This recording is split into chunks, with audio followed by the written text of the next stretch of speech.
যে একজন মুসলমানের ছেলে হয়ে বিশ্ব ইজতেমা হচ্ছে, সেখানে আমাকে নামাজ পড়তে দেওয়া আসে জ্বর, আমি তো নামাজ পড়তে যেতে পারি? বললো হ্যাঁ আসতে পারে। আমি বুধবারে নামাজ পড়তে সেখানে গেছিলাম, দুর্ভাগ্যবশত মুসলমানই সেখানে মদ্যপ অবস্থায় পাঁচজন পুলিশ অফিসারের সামনে, আমার গাড়ির সামনে মদ খেয়ে আমার গাড়ি আটকেছে, আমার বিরুদ্ধে গো ব্যাক স্লোগান দিয়েছে। আমি সেখান থেকে প্রস্থান করে চলে এসেছি।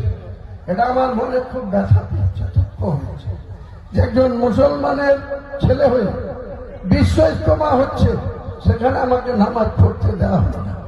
কি অবস্থা!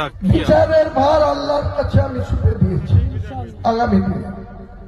তাই আমি বলতে চাই, যেখানে সবার জন্য দুয়ার খোলা থাকবে, এখানে হকার যারা বেচাকেনা করছে তারা অন্য সম্প্রদায়ের আছে, আমার নির্দেশ আছে কোন সম্প্রদায়ের মানুষকে এখানে যাতে আঘাত করা না হয়।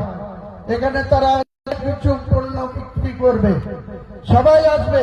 এখানে অমুসলিমদের মহিলারাও এখানে এসছে, দান করছে, আমরা তাদের দানকেও আমরা গ্রহণ করেছি।